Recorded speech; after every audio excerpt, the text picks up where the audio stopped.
Welcome to the Global Tech Leaders Podcast, where we help business leaders and individual contributors with actionable insights to hit their number and figure out the nuances of truly operating a business globally today, squeezing the essence of the lessons learned from the planet's top tech leaders. This is your guide to joining the fast track to global market scaling.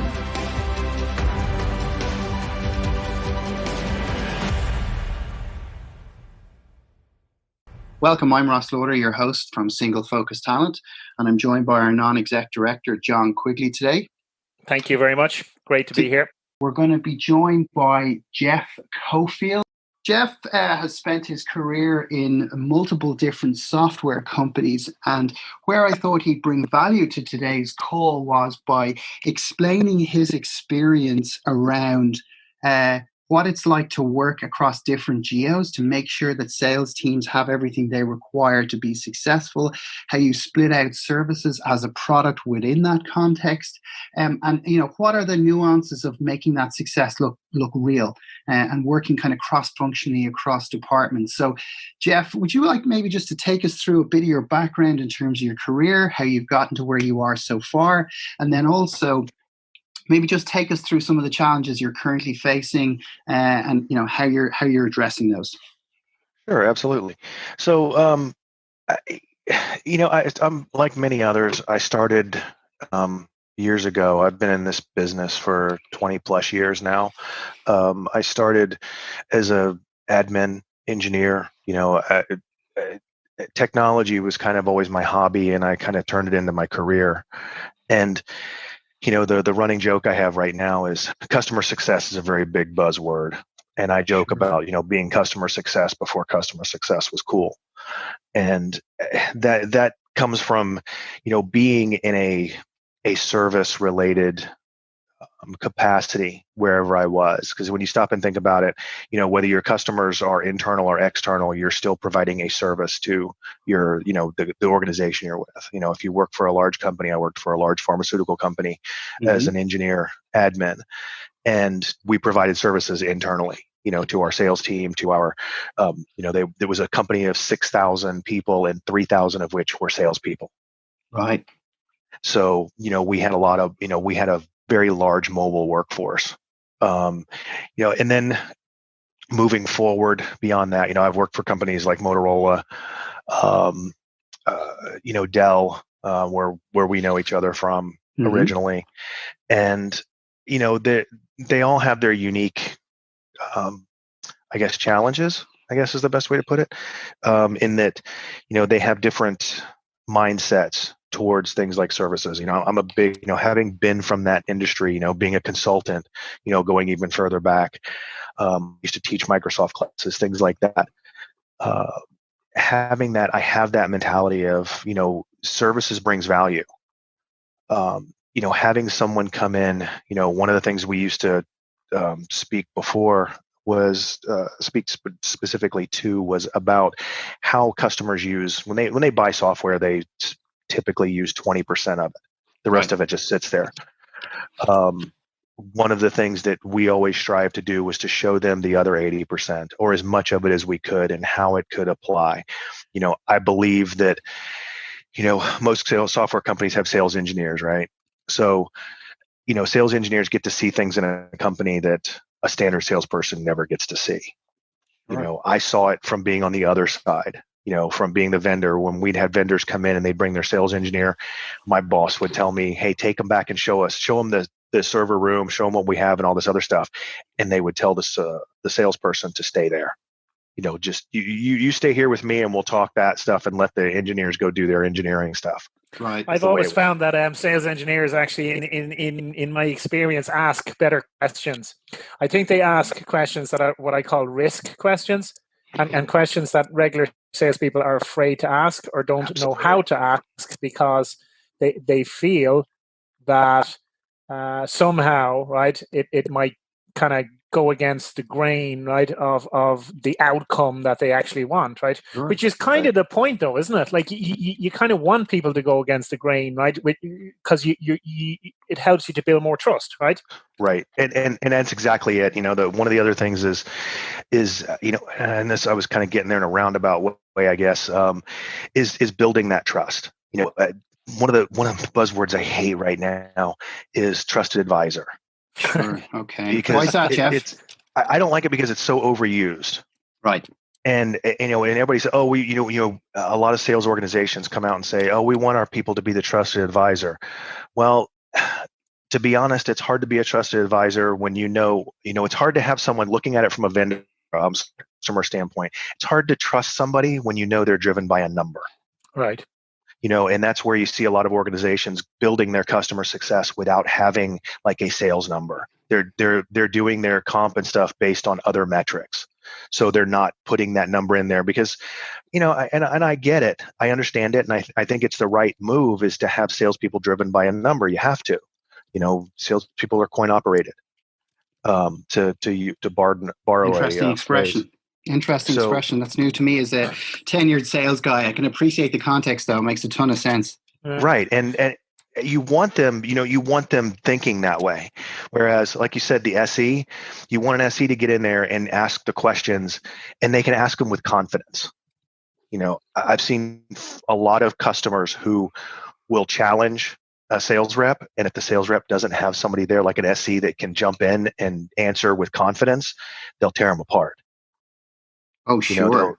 They'll get in there and and you can see it. You can see it when a sales rep does it. I used to see it from, selling services, especially because it would be me and a licensed person would go in to sell, and they didn't always have an SE there, and they would come in and they would start asking questions. And, being in services, I knew more of the answers and knew what we could do and how we'd done it and where we'd done it elsewhere, things like that. Whereas sales reps don't always have that. And you could start seeing them, they start chipping away at them, and, it's like blood in the water on Shark They're in Week. over their head at that point, I guess. Right. Yeah.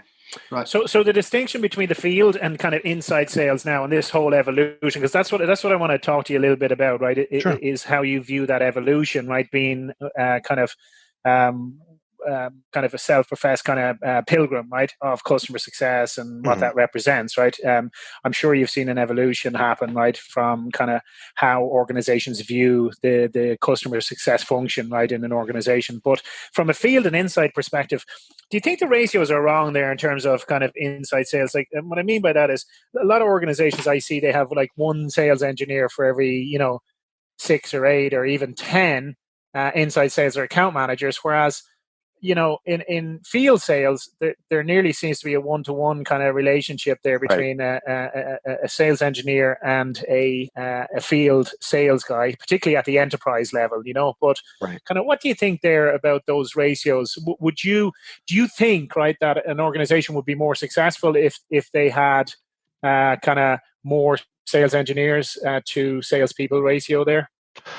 I think anytime you can have two people that build a relationship, and some people aren't real big fans of relationship sales, but I find it to be something that, and it depends. You have to be able to do a little bit of everything. Sometimes relationship sales works for a customer, sometimes it doesn't. I think in the case of SEs and SRs themselves, I think it's good that when you have a dynamic duo, so to say, Right. Of having two people that know each other and know how to work off of each other is fantastic. Right. The more reps that an SE has to deal with, because what happens then is they become demo machines. Right. And they're just, you have SEs are saying, hey, look, I need you to come on and do a demo, and they do the same demo over and over and over again. Now they'll get to know some of the SRs, but I think the smaller that ratio is, the better, because then they can kind of build that rapport internally. And that plays well with customers. Yeah, that's a great point, and I think that's definitely been my experience as well. And we talked a little bit on other conversations about how demos become just par for the course, and the reps just can't wait to get somebody on a demo. And what I've seen work quite well from an SC standpoint is to say, no, actually, before we go on this demo, you need to qualify to me why I I should be on here? Like, why is it that I'm on here? Is there a peer of mine going to be on there that's going to be asking me specific Right. questions? And where are you in that process? And you also mentioned a little bit earlier about having SCs and having those technical questions qualified. One of the things that we did at HubSpot, we said, okay, in the SaaS world, when it gets to $1,500 in monthly recurring revenue, then there's an increased risk, right? Because the big dirty word in SaaS from a customer success point of view, we can talk about this, Jeff, now in a moment, is churn, right? It's the big dirty word no one wants to go near, because it costs the company more money when they lose that customer, certainly inside of the first year, than it did to acquire them in the first place. So the return on investment in a lot of software companies I've been a part of is certainly between that 15, 18 month, even longer. So until you're clear into year 2, you're not making money from this customer because you've spent so much money acquiring them in the first place. So that's why that SC piece is so crucial, because they have to qualify their time. And by the way, even if we sold this guy tomorrow, even if we had them as the buyer on the phone, do you know what? They might leave us in a couple months and then we're back to square one. So what's been your kind of experience in gaining that kind of SC time? Or, I guess the other side of the war story is picking up the pieces if they do cross the line and they shouldn't have. Well, I think what I see a lot of, and you're absolutely right, especially now in the cloud world, it's becoming easier and easier and easier for companies to move to the next vendor. So sure. You put all this money and invest all this time in getting this customer onboarded, and then a year afterwards, basically they can go, you know what, I don't want to use this anymore. I'd rather, this guy came in, he spent a lot more time. That's why a lot of the cloud companies are spending so much time with customer success and making sure that there's, somebody talking to them continually. That they're putting, I think, reps back in the hunter role as opposed to the farming role. They're putting them back in the, hey, look, we need you out there looking for business while we have a customer success person who's talking metrics, making sure they're getting the value out of it, so that when it comes time for renewal, they just sign on the dotted line and press hard. I think the back to your original question, it's. I think SEs are becoming more of that customer success person. Interesting. They're having to become, especially in organizations that can't, in smaller organizations that can't have that dedicated customer success role, or haven't figured it out yet. Maybe that's a better way of putting it. Haven't figured out how to do it and how to manage the difference between an account manager and a customer success person, CSM. Mm-hmm. I think they're relying on their SEs to build that rapport and build that, hey, I know I've seen a few places now where the SEs talk to the customer more than the account rep does, because they actually go in there and do work, and they'll go in there and they'll do little things here and there that maybe are beyond what professional services would do, or maybe kind of in that gray area, right? That are, maybe it's a little bit of an upgrade, maybe it's create a report for them or whatever it is. Depending on the software, but they do they go in there and kind of say, oh, here, let me sit down and show you how to do this. And they'll sit down and kind of give them, it's blending in training and education and all these things into an SE role. Right. And the SEs having to kind of be that CSM to some extent. And it's critical because, somebody's got to keep them happy and keep them, they become the point of contact. Because all too often, your sales reps are getting that phone call from the customers and, hey, I need help with this. And who do they put on? They send their SE in there. Right. And I think there's definitely needs to be a delineation of roles there. Like, so I've been in presentations and when you and I were at Script Logic and Quest together, I heard a product owner say, too often I've been on demos where a sales rep has gone, hello and welcome to today's call. Here's your SE. And you're like, what do you actually do? Like, you're a sales rep. Like, all you do is a nice intro at the beginning point. So the kind of SE and like, Jeff and I have had the good fortune to work with some real rock stars in our time who've been that SC, who's like jumped on. And I've been an SC myself in Dell. I know what it's like to get on a call with somebody and kind of try and troubleshoot a problem and that kind of activity that can make the difference. Maybe, Jeff, could you talk to us a bit about how, you've tracked that, in your CRM, maybe in your Salesforce instance to demonstrate how that impacts churn, and then have that conversation with the wider org to say, well, actually, the scope of this role has completely changed here. Yeah. So what we do is what I've done elsewhere is you have to make sure that you track as much as humanly possible. Okay. And then to start out, a lot of companies, nobody ever uses the default instance of Salesforce, right?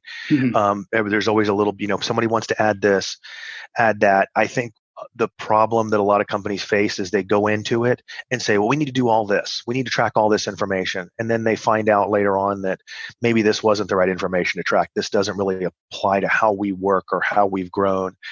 I think a lot more companies should maybe start out with closer to default and then build. And some do, some don't. Some companies come in there and not to knock anybody, it works differently for everyone, but I think some companies go in there and they kind of go in with a bare minimum and say, okay, look, here's some big notes fields, keep notes in this. And then what they do is over time look at those notes and say, here's something we're asking consistently, or we found that we need to ask consistently. Maybe it's a target date or it's something budget. I'm just making things up, but something that they know that they need to track that they find in the notes. Then add a field for it, because then it makes it searchable. It makes it something you can report on, things like that, and you build that over time. And it's funny. Even with software companies, it's different for every company. Have you found that the lack of collaboration across functional areas is huge contributing factor, right, to kind of the mismatch, right, of the way that this is set up, right? And what I mean by that is, you got some people in customer support, some people in marketing, some people in sales, some people across all of the various functions, right? And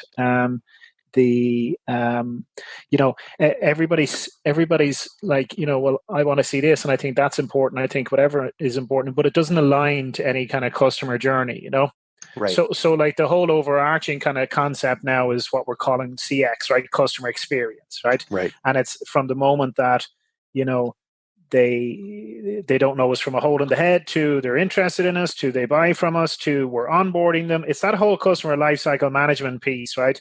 That seems to be very disjointed in organizations. What's your view on that? Is that accurate, or it can be, and it's absolutely. It's funny because it doesn't necessarily apply to. Somebody once told me that the larger the organization, the more disjointed it became, and I don't think that's necessarily true. I don't think size it can be, and it seems logical that it would be, but haven't seen that in every case. You do see cases where it's a relatively small company, but one hand doesn't know what the other hand's doing. Well, everyone's too busy, right? It takes a tremendous Right. amount of discipline, right, to kind of sit Right. down and say, okay, in terms of, even the customer success piece, right? Like, it's not a fad, right, that needs to be kind of quickly attempted, in my view, right? I mean, everybody must needs to assess their readiness, right? Kind of prior to launch and all of the efforts, right? And that requires a lot of conversation, a lot of cross-functional conversation, a lot of discipline to kind of sit down and look at our entire customer life cycle and say, hey, this 20% that you mentioned of the features and functionality on average, right, that possibly our customers are using, right?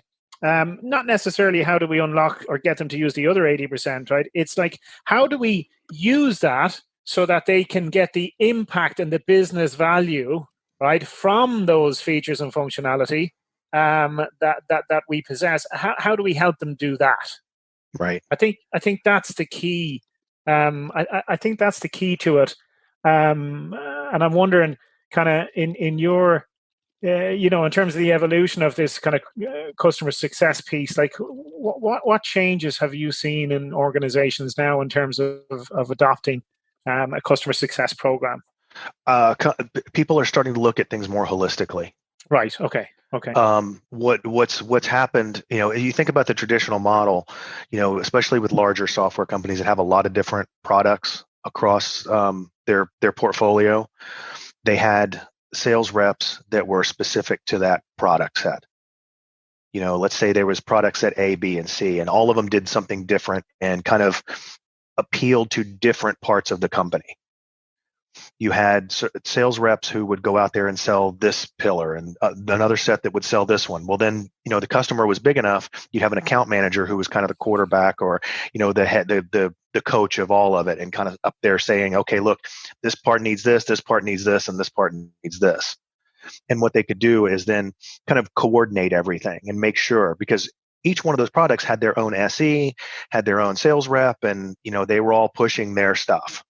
They wanted their piece in there. They wanted to make sure they got their sale, and, those big solutions are often expensive. When you're not talking about just budget for one product, you're talking about budget for 3 different products, and it may come out of 3 different budgets within the company. The problem is it's still a very large number when somebody looks at it from a whole. When you start talking at the C level and they're looking at things as a whole, they start seeing bigger numbers, and they're like, okay, show me the value in this. How is this going to help? And I think a lot of organizations are starting to tie those things together and say, look, A relates to B, but it really, really relates to C. It's going to help them do their job, so that when they need the C group has this, but you want to make that easy because C ties back to B, and they kind of interweave everything. But then the real key is to show them how they can do it, work with the customer and help work with their roadmap. Build them a roadmap. Listen, let's stay on this for a minute, because this is the essence of it, right?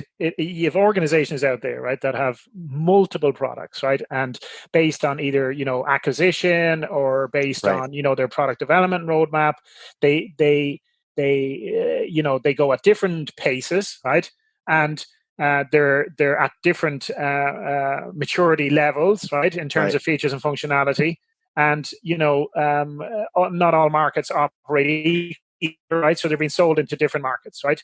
But the utopia for organizations, and this is stuff that I personally have struggled with in organizations in the past, and executive teams have struggled with, is that, you look at, here's all of these customers that use product A, and it's so obvious, right, that like 90% of those people should be using product B. Right. But only 10% of our customer base is using product B. How do we solve that? Like, how do people solve that?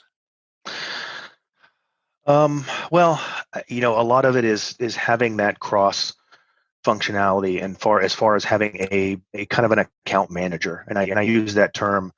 I use that almost synonymous with CSM post sale. So, once you sell into an account, they become an account manager may come in there and say, hey, look, let's start talking about product B now. We've got A, we've got you where you need to be, but let me start showing you how you can get value out of product B. And that's a good account manager that can do that and understands, because then that's an account manager, somebody who understands the business that they're selling into. Customers enjoy that. They like having someone that has listened, that understands what their needs are, understands what their needs are going to be, and understands why. Right. That's all those things are critical. And they need to be able to show that. And that's where the CSM comes in sometimes, is on these larger customers that it's a multi-year relationship, where the CSM comes in there and is kind of helping the customer stay on the path on their roadmap. But the critical thing is, and I've seen this in a specific instance at a company that I worked for, where they were very adamant. If the customer said, hey, look, we've changed our focus, we want to do this. Well, no, you can't do that. Of course they can do that. They're the customer, they can do whatever they want. Their business priorities change, and they can change as often as the CEO changes in some cases, or the CIO, or some C-level executive, or even a VP. And you have to be ready to move with that and say, okay, well, what's this guy's focus, or what's this person's focus? Do they have a different need, or do they see a different direction of the business, and be able to adjust? I think that's probably one of the biggest pitfalls in customer success and account management, is that we get stuck in a rut.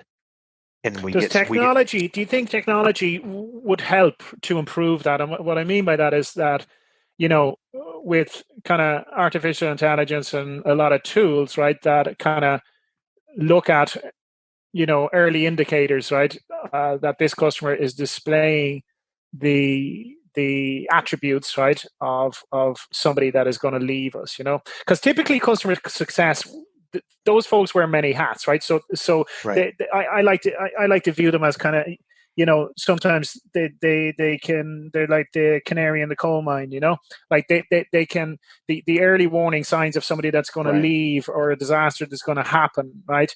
They can be the red alert, right, or the flag on the field to say, hey, there's something up here, But like, can they? Are they evolved enough? I think the role is evolved enough for them to be able to kind of spot that, or do you think that AI and kind of these tools will play a more important part in the future to kind of help people spot that? Absolutely. I think AI is. I think that's kind of where its strong point is looking at a lot of data. Looking at, I look at some of the things that you see. Like, I'm a close follower of like companies like Splunk, right, that are pulling in all this information and being able to pull in just tremendous information that no human could sit and analyze and come up with the data that we can't consume. We're just, as human beings, we can't consume that amount of data and come up with a meaningful answer without hours and hours, and this thing will spit it out immediately. So yeah, I think AI, the problem with it is that we're in such an early stage of it that there's not enough data out there for the purpose that we're talking about. I think that not enough companies are capturing data. Also, I think problem is the data we are capturing and the discipline around that data.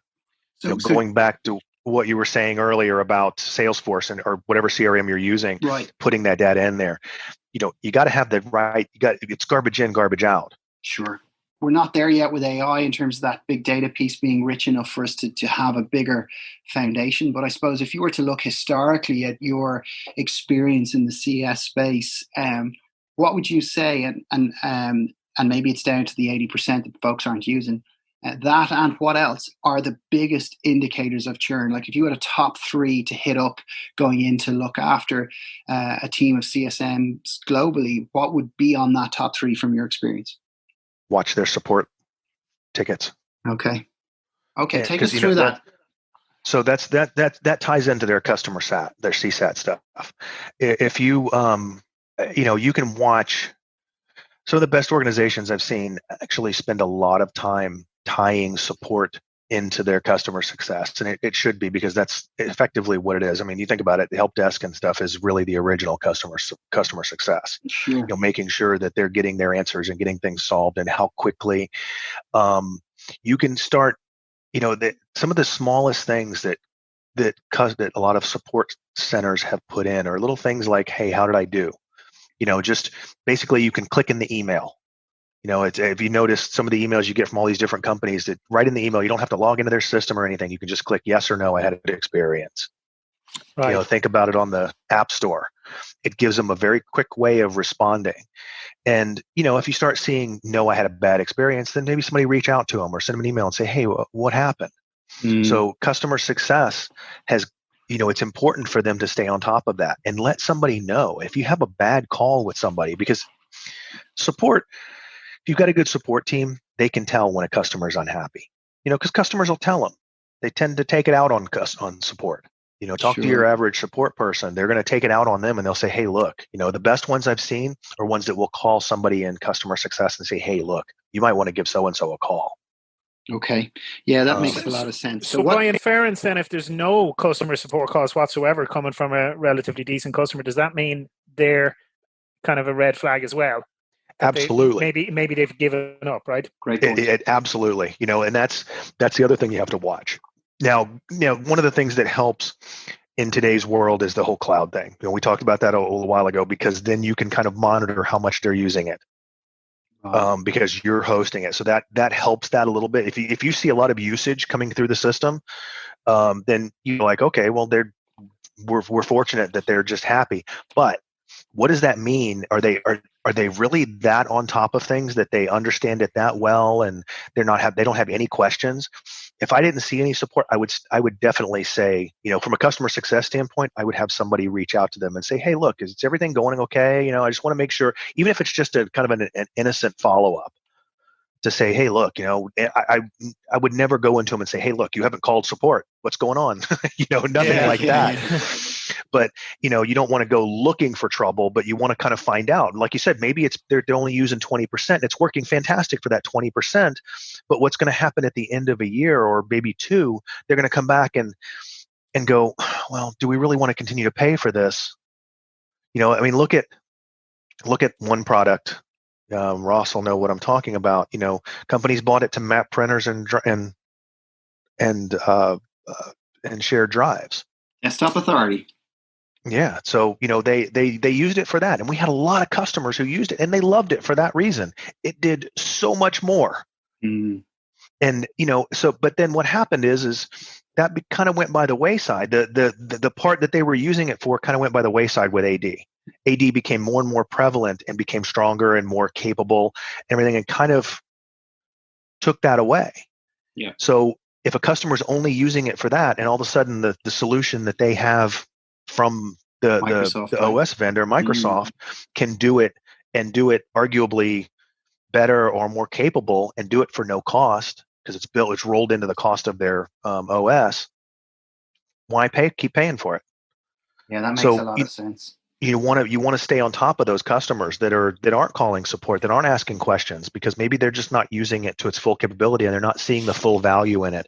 Because you want them to come back and say, yeah, okay, now we're using 50% of it. Now it's doing stuff for us that we can't find anywhere else.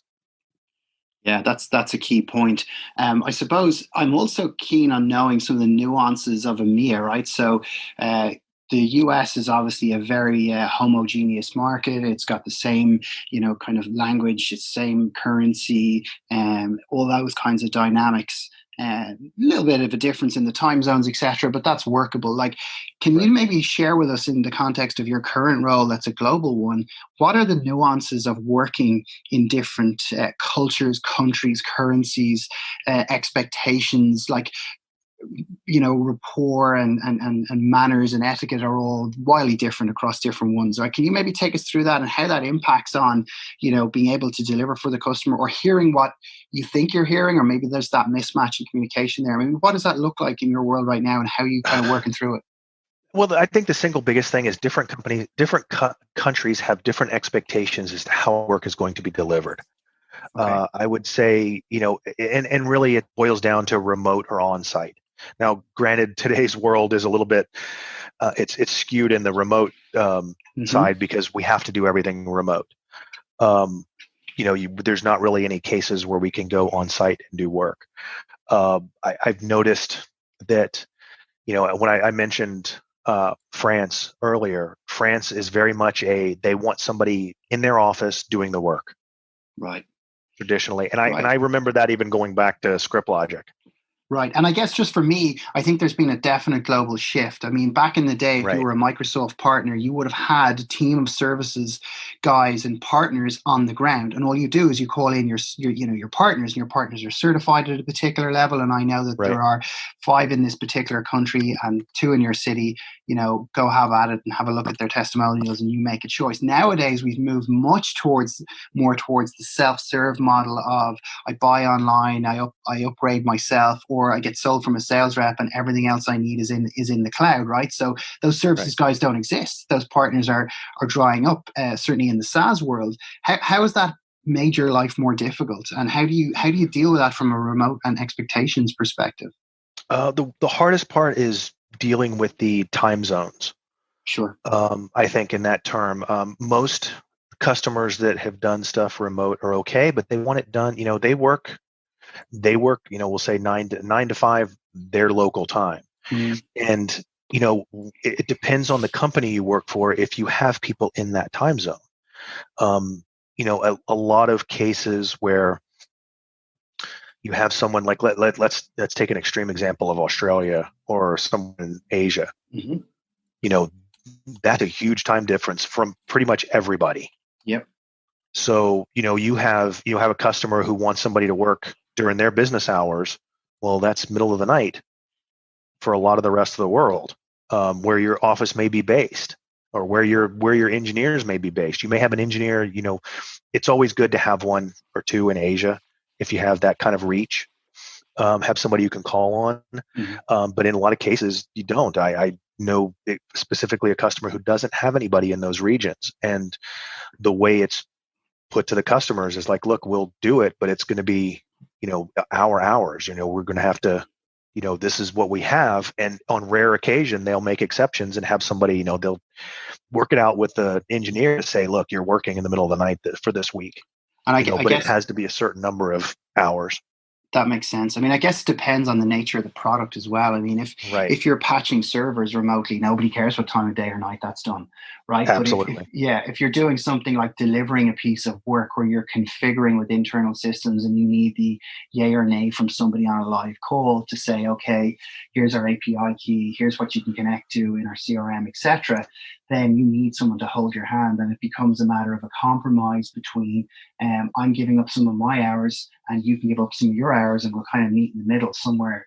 Particularly, like you mentioned, North America or Europe versus APAC is just a huge challenge, right? And I think I've seen this happen on the sales side as well, where we've had like in HubSpot, for example, there's been sales guys who've been that hungry, going, we have a ton of leads coming from this particular part of the world. I'm willing to come into the office at midnight, work through to 8 a.m. because there's enough of them, and I want to carve out my niche there because I believe this is going to spring my career forward, quite frankly, from a selfish perspective. Right. But I know that this company is going to go somewhere and it needs this kind of hand-on piece for now. I suppose that might lead me into my next kind of query, Jeff, that I've seen you work with quite well, where you're providing services for somebody on a consistent basis, and then you've managed to productize that service. Maybe you should share with us a couple of your experiences of how you've managed to do that. And you talked about gathering data from CRM, but maybe walk us through how you productize a service.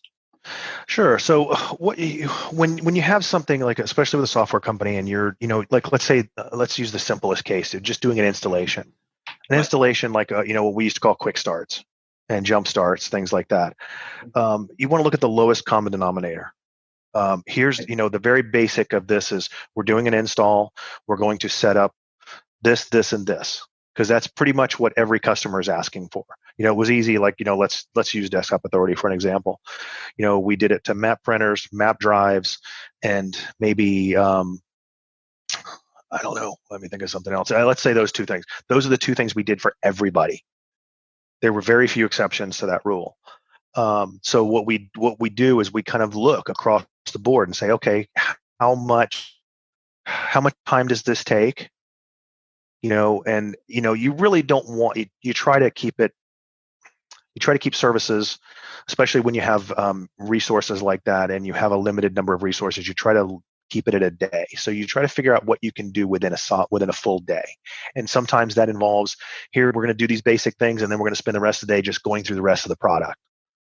Here, you have it installed. Now let me show you how you would do this. Maybe walk through it. And that's what we did with DA, and did it very successfully, because it ended up having a lot of customers who would expand their usage.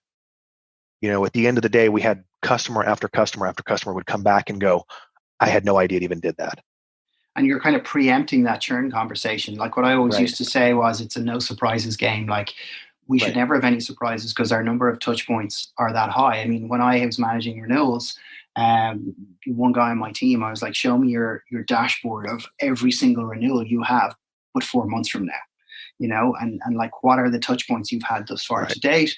And who else did you include in that conversation? And how much, we should be talking upgrades, you should nearly be overachieving on your, and he did, to be fair to this guy, he's the kind of guy you could go to as a sales manager and go, I need you to dig deep this month. And because the other guys on the team from an SC and CS perspective were so engaged with that customer, and he was coordinating, he was the puppet master, right?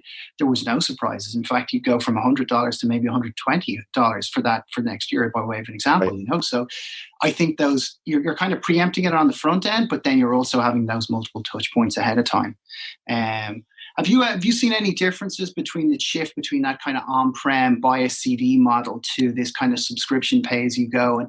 And what have you seen work and not work, and month to month lock-in periods, 6 months, and usually annual contracts? What does that look like in your world in terms of that balance? Definitely more and more of it. I think it surprises companies when they start talking about doing a subscription model, and they forecast a certain, they say, oh, you know what, we're going to have 5% people switch over to subscriptions. And then once they offer it, customers are like, yeah, we want on board. switch us over to subscription, because it gives them that out part of it, and part of it is it's a more forecastable number for them. It's predictable. I'm going to spend this much on license. Yeah. I need this much. It becomes, a lot of times it becomes OpEx versus CapEx. It becomes an Sure. operational expense as opposed to a capital expenditure on license. So, there's a lot of draw to that in the finance side. I had a customer who we had one word in a 26-page contract, and there was one word that said something about manage. And because of how they wanted to spend it, they needed that word changed to something else. Oh, really? Yeah. Wow. In a 26-page contract. And it was like in the first 3 pages. And it wasn't even talking about it, but because there was the word manage, they couldn't do what they wanted to do financially with it. So they asked us to change it. And we just, it was basically one of those right click, find a synonym for it, and off you went. Got it. That makes complete sense. I mean, I suppose they've got all the power today. I mean, I suppose what we used to talk about in HubSpot was gone are the days where the prospect or the customer would go to the sales rep and beg him for information about why he should buy their product, right? And he would do his dog and pony show, as we used to call it. And, they'd be awed or they wouldn't, and they'd buy or they wouldn't buy. Those days are long gone, because folks getting on the phone have already done their research ahead of time. They know all about you. They've read your, reports on Gartner or G2 Crowd or whoever it might be, and they've also tried your product. And your obligation is, you better know all about that customer. You better know about them on LinkedIn, what their motivations are, where they are in the company, what they're doing, etc. Because it's freely available today. And all the pressure then becomes on making sure that CS is tight in the background, because they can leave, depending on their lock-in period, they can leave, and they'll leave and they're done. So there's huge pressure on CS, I would say more so than ever before in history. Absolutely. Let me ask you this, Jeff. What does a successful onboarding, customer onboarding look like from your perspective, right? And how do you know a customer is successfully onboarded? Actually, that's 2 questions, but it's one long question. Right. So I guess successfully, I would say at the end of their, and it depends on the complexity of what you're onboarding, right? Because it can be anything from, like Script Logic Day, it was a day worth of services. And at the end of it, if they were able to, use the product and they were seeing value out of it immediately, then yes, that was a successful onboarding. Whereas, at BMC, it could be a year. Right. Oh, wow. Because it was a very complex, we were talking digital transformation, there were a lot of product lines involved in some cases. I think the measure there was very similar, just longer term. We did some things we had some services that we offered that I thought were great. We did some stuff that was kind of a handoff period, where we would build on some time where we basically ran the system for them, because it was a ITSM system. Okay. And predominantly in Remedy. What we would do is we would have, we did managed services as well, but we would take some of we had a group of managed services guys that all they did was work with a company. Once we got everything implemented and set up, we would hand it off to our internal managed team, and they would run it for 90 days and run it with the customer and kind of walk them through things, like kind of hold their hand for them, but do most of the heavy lifting. And then slowly over the 90 days, transition it over to the customer. And at the end of the 90 days, they'd they'd do an evaluation and say, these guys are ready. They're doing most of the work. We're just kind of looking over their shoulder at this point, which is 180 degrees from where it started, where they were constantly having their shoulder looked over, doing the work for the customer.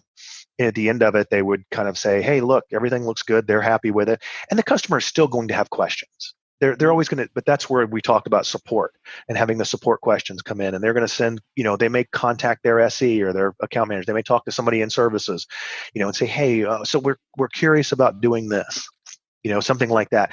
But that's a good metric. It was a good way to make sure the customer was getting the value out of it. It only really works in large environments where they're used to having someone else possibly, where it's going to take 6 months to a year to get it done, or a few months or more. You can scale it back like script logic where, we do the install, get the stuff done, and then spend the next half of the day doing that. Or if it's a 2-day engagement, do the second day, you're just walking through and having, helping, show them how to do different things, spend the time instead of just walking through it and saying, hey, this will do this, or this will do that, and this does that, almost like an enhanced demo. Let me ask you this. That brought a question to the front of my mind. And I know from my own experience, there was always a balance between how do we get the queries we're getting into our help desk onto a knowledge base so it becomes a self-serve, self-remedy style of engagement with that customer versus your probably smaller SMB type organizations who want to speak to Larry or John or Bill on the phone because they just feel comfort levels between having a guy on the phone versus the bigger orgs who are well used to looking up a knowledge base, an FAQ, or going through some documentation or a chat pane or whatever. How do you see to balance that in your world? It's all discipline. Okay. And being, and having a disciplined support organization that will, and I say support, but also I mean support in the realm of, customer success, services, their account team, things like that. Account team is always, you're never going to convince an account team that they should have a customer go to support. They're always going to, because they're thinking about their next sale or their next renewal, things like that. Makes sense. They want them to. They're going to want to put the SE on it to say, here, go help them out. But the SEs should be disciplined enough to say, look, this is, here, maybe it's as simple as saying, I'm in the middle of, I'm working, I'm on site somewhere, whatever, doing whatever, if you call support, they can help you out, and kind of doing it in a gentler way than saying, hey, like, I can't help you right now. This is a support issue. It's all about how you communicate with the customer and how you communicate that support thing. And the trick is, though, is you have to have a very solid support organization, like a dedicated support, so that the customer feels comfortable going back there, feels comfortable calling them back, and comfortable saying, you know what, I'm going to call support, and they don't feel like they're going to be on hold for, an hour, that they're going to get an answer, they're going to get the answer they're looking for. And as long as there's the discipline there, it works. I've seen, I know it works because I've seen it in places that it does work. It does. They're very good. The support is phenomenal, and they're very good about getting on there and answering questions. But they're also very good about saying no when it's something that they're not supposed to be doing. That's fair. They'll say, I'm sorry, I can't help you. I can help you do an upgrade, but I can't help you migrate your system. That makes sense. And I guess there's a generational aspect to that as well. Right. I mean, I know that I'm going to age myself now, but as I'm middle-aged, what have you, I'm used to the phone, right? That's my bread and butter. That's what I grew up doing. Right. But the generation before me are the guys who are like, I do chat and that's all I do. And I have no interest in speaking to somebody on the phone. This is like, I'm going to use my... whatever your vendor might be, Drift, etc., just to interact because that's what I feel comfortable doing. So I guess that kind of helps. You still need someone to man it on the other end, and now with AI you can kind of automate a little bit of that. But have you seen that as well play out generationally, just anecdotally, I guess? Well, absolutely. That ties into a big thing that I see a lot of, is that a lot of companies, and this goes for all aspects of their organization, they want to hire newer, younger people. And by younger people, I don't necessarily mean younger, but people that are newer to the field, because they can train them the way they want them to be trained. Generationally speaking, yes, I agree. I agree 100%. There are people who have done this for years. That chat is enough for them. I've worked with a few of them that just chat is all they want to do. They don't want to get on the phone. As far as companies hiring people, they seem to, and it goes for salespeople as well. Every company has their own way of doing sales. So they don't, you may be a top salesperson at one organization, but that doesn't mean another one wants to hire you, because they would rather hire somebody, either bring somebody in from their inside sales and train them in their way of doing things, or, hire somebody externally that maybe has very limited, or did inside sales somewhere else, or has very limited or to no experience in sales. That way they can train them, again, the way they want them trained in the methods. Because it's like everybody talks about sales methods, right? You have MEDDIC, you have, what's the other one? I can't. Sandler, Band. Yeah, there's a few. Spin. Right. Yeah. everybody is, spin was the one I was thinking of. Everybody has a variation on it. They may say, okay, well, you need familiarity with these types, but then when you look at what theirs are, they don't necessarily follow it exactly. They've put their own spin on it, and they want somebody they can train in that. And I think it's the same for support. It's across the organization. But I think it's funny because I think that ties well into this whole the current situation we have. Where we're having to do everything remote. It's funny to be on calls and see people that you can tell the ones that aren't used to this. Yeah. So I guess in the context of COVID-19 at the moment, you've got those folks, and I'm still figuring it out as well. You've got your kids jumping in the room, asking you for things, right. And the smart kids are the ones that know that they'll get the treats, they'll get the chocolate when you're on the call, because they're going to ask for it while you're on the call, knowing that you're going to give it out to get them to leave while you're on the call. So they figured that part out. Yeah, exactly. They know exactly when to ask. Yeah, exactly. So, no, that's been great. That's been great. John and Jeff, from your own perspectives, what else would you like to share with the listeners today in terms of wrapping up making CS a success? I mean, I think one thing you have to keep in mind, and I was bringing this up a little while ago about having remote work and having companies that have global reach and doing business in EMEA versus doing business in the North America, things like that. One of the biggest things that we see a lot now is GDPR. Sure. And companies very cognizant of, you have to be very clear in your contracts that you're not taking any data offsite. Like most of the software that that I've dealt with in the past, I would say 10 years, has been all just, we're installing something for a customer. We're not doing anything with the actual data. We may be generating reports, but we're going to remote in, work off of somebody's remote desktop, and you have to be very clear about that, because a lot of companies, this whole thing is very new to them, and they're very wary of language. They want to make sure there's language in there that says, look, anything you have is going to follow these regulations. Yeah.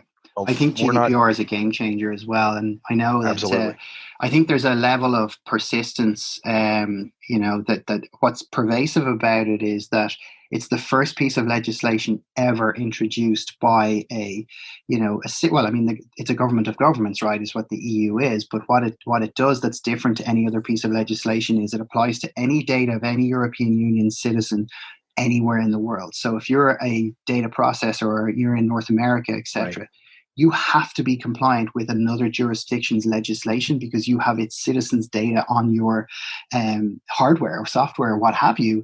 And that's what's key and what's different about it. We've never seen this before. So in essence, you become a data processor, become compliant as a result thereof, which has never happened before. And people are freaking out about it. I remember being in HubSpot when it was a couple of years ahead of being introduced, and they were like, we haven't got enough years to plan for this. It's that impactful. I do feel, however, the European Union are going to go after larger organizations, even though everyone should be compliant. They're not going to shut down a SMB with a €5 million fine what is it? It's up to €2 million or 5% of your profits, right? It's somewhere in that ballpark. You'll know more than me, Jeff, but it's significant, right?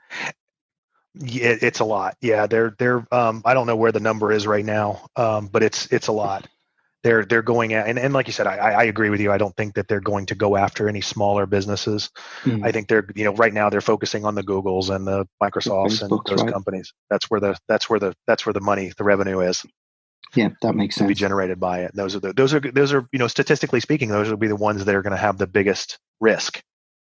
Yeah, that's true. Well, they've got the volume of data, right? Right. Exactly. Yeah. I think in terms, I mean, just to kind of summarize, right? I think the importance of customer success really is to ensure, right, that the corporate team and executive leaders and organizations are kind of able to kind of clearly articulate the customer experience aspirations, right? Absolutely. Kind of how they want that to impact their growth rate or churn rate or whatever, right? So there has to be like a vision and a strategy there first, really, is my general feeling, and this, I just want to dispel the misnomer really that, investment in customer success program, having all these people, spend all of their time, to ensure that our customers are successful and help them use our software to get, to unlock, right, the business impact that we said we were going to give them, right? That there's no return on investment in that, like like if done properly in organizations that I've kind of helped implement these kind of structures, you can see 20 or 30x return on your investment with a good customer success vision and strategy implemented properly, and like that involves kind of, a real good understanding, right, from a customer segmentation perspective, is like, what accounts have the most white space, right?